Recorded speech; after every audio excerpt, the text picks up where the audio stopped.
Steelers have a new offensive line coach, and that is Pat Meyer.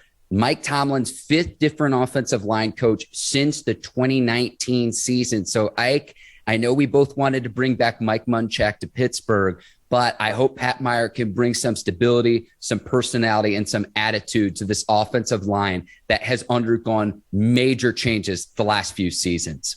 I mean, I think you hit it on the head with the adjective you just used, personality. So I hope Coach Pat have a strong and different kind of personality, an old school personality, because that's exactly what the offensive line needs, especially in the AFC North. If you look at the Cleveland Browns and you see what they do in the running game, they got some kind of attitude.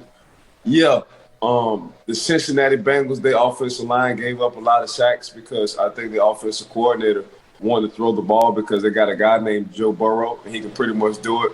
But when it came down to the running game, they had a personality. I mean, if the Cincinnati Bengals would have stuck to the run game, Joe Mixon had 15 carries for 75 yards in the Super Bowl. So you can only imagine if he would have got 25 carries. But if you just look at the Baltimore Ravens as well, they got some kind of personality because they're able to run the ball. And that's exactly what the Pittsburgh Steelers need when it comes down to the offensive line. They need some kind of personality, a mean personality, if you want to compete in the AFC North now. Because I just named three teams who can run the ball whenever they want to, and Pittsburgh is at the bottom of the barrel when it comes down to the running game. Now, don't get me wrong. They had a 1,000-yard run in Najee Harris. Najee Harris did his thing as a rookie. He performed as a rookie. But the personality part, which you said is a perfect adjective, something the Pittsburgh Steelers didn't have.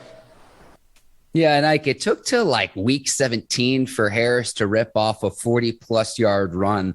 So I hope that can be a part of the Steelers' offense in the 2022 season. Now, Meyer comes over from the Carolina Panthers, where he spent the last two seasons, also has experience coaching the units of both the Bears and the Chargers. So he brings that experience with him to the table. But Steelers were in need of an offensive line coach because Adrian Klemm left the Steelers late in the season to take the University of Oregon job. His assistant, Chris Morgan, coached the line for the final two games of the season. However, and in the postseason, got hired away by the Bears 2 weeks ago. So that was the reason why the Steelers had an opening there. And again, it goes back since Mike Munchak left in 2018.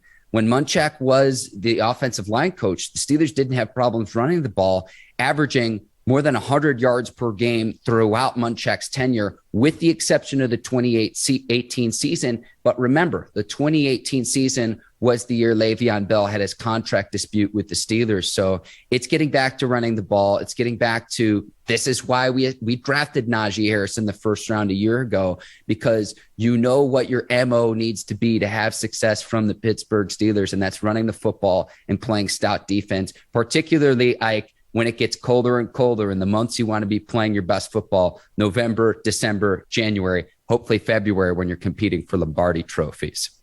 Yeah, you said it best, man. That's the adjective I'm just going to stick with, the attitude. So Coach bring a little attitude. Coach Pat Meyer bring a little attitude to the offensive line, because usually the offensive line coach is damn near assistant head coaches every time on every team. And the reason why, man, because they have that kind of attitude. They're alpha males when it comes down to leading the team. They have a no-nonsense kind of approach. So we shall see, Mark. Yes. So the Steelers finished 29th in rushing in each of the past three seasons, including dead last in the league in 2020. That's why they bring in Najee Harris, allowed 38 sacks last season. So, Ike, I know I've been critical about a young Steelers offensive line when you start two rookies in the 2021 season and a second-year player in Kevin Dotson, but you had a lot of turnover, a lot of player turnover. But I also liken it to, you now have your fifth different offensive line coach since 2019. So here's what I mean by this, Ike. I go back to when I was learning how to drive a car. When I was very, very young, when I was 16 years old, I would get in the car with my mom, who would want me to drive 5 to 10 miles per hour under the speed limit. I would get in the car with my dad, who would want me to drive the speed limit, maybe 5 miles per hour or over the speed limit, no more than that, go with the flow of traffic.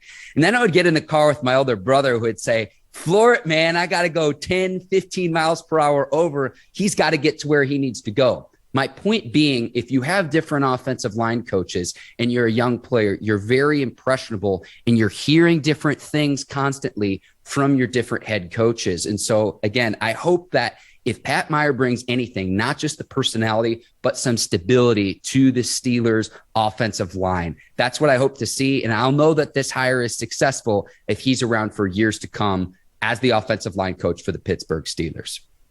Yeah, we shall see, Mark. I mean, it's been a carousel when it comes down to the offensive line for the Pittsburgh Steelers. I don't know if that's a good thing. I don't know if guys are leaving because they're that good at the offensive line. I don't know if guys are leaving because they really don't trust what the Pittsburgh Steelers are doing in their run game. So time will tell. For me, I'm gonna go with number 2. You know, if everybody leaving, something ain't right when it comes down to the offense and what the Pittsburgh Steelers got the offensive line doing. Because if you've been ranked number 29th, 28th, and 27th, and 30th in the league the past 5 years, that's not a good sign. So Pittsburgh obviously got to fix the offensive line situation. And yes, the stability part needs to be there as well. Well, that's why I want to give the Steelers the benefit of the doubt, because I've been as critical as anyone about the line play with the Steelers, but it goes back to the draft capital when you haven't drafted a first or second rounder, dating back to 2012 when you drafted David DeCastro, an all-pro player at the guard position for your offensive line. And then if you spend $12 million, and that was what the salary cap allocation was for the Steelers for their offensive line in the 2021 season, in life, you get what you pay for. In $12 million, there are tackles in this league, elite level guards in this league who make that amount of money, who make that salary in one season. And so if you get what you pay for, $12 million, that ranks near the bottom of the NFL. I've been critical about offensive line play and that you got to open up holes for the running game. You've got to keep your quarterback upright in the passing game. But again, if they haven't had stability from the coaching that they've received too, Ike, you mentioned this all the time to me when we talk about quarterback play. Whenever we see a quarterback succeed or struggle in this league, first question you always ask is, who are his coaches? I'm wondering the same thing about the Steelers offensive line, considering that Pat Meyer is now the 5th different offensive line coach that the Steelers have had since 2019. It hasn't been that long of a span. Again, personality and stability are 2 things that I hope he brings to the table for the Steelers. Yeah, it's about that time. It's about that time to get back in the hunt for the offensive line. But then again, man, you just got to see what the OC is thinking. And I think Pittsburgh offensive coordinator was thinking, man, if y'all give me a quarterback who's somewhat mobile, my offensive line wouldn't be giving up all these sacks. If y'all give me a quarterback who somewhat is not predetermined on where he wants to throw the ball, yeah, then it's going to help us out major. If y'all give me a quarterback who don't mind getting under center and handing the ball off, because I was at Memphis as offense coordinator in college, and I think I got 2 or 3 guys at running backs to the league, and they played very well. That's what I think. So now I think at that position, the quarterback position, they're young, so the quarterback is going to be mobile. So that's going to help the offensive line out a lot. And now as a offensive coordinator, man, we can get under center and get back to these play action passes if we need to. So now we got 2 options.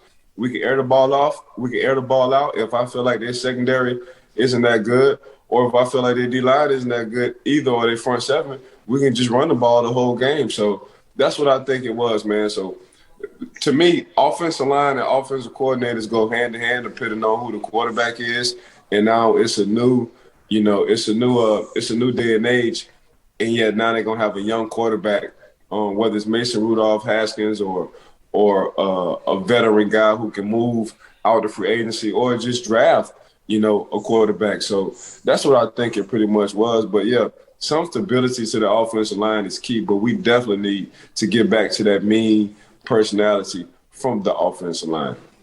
I totally hear what you're saying about the marriage between offensive line coach and offensive coordinator, Ike. And the Steelers offense, at least statistically, took a step back from the 2020 season in 2021. The lone exception was they had about 10 more yards per rushing per game. So that was the one statistical measure where they actually improved upon. But if you look at the total yardage, points scored, what have you, they actually regressed in 2021 compared to the season before in 2020 when Randy Fichtner was still the OC. So I'm with you in terms of how Matt Canada succeeds will likely determine the fate of Pat Meyer, the offensive line coach in Pittsburgh.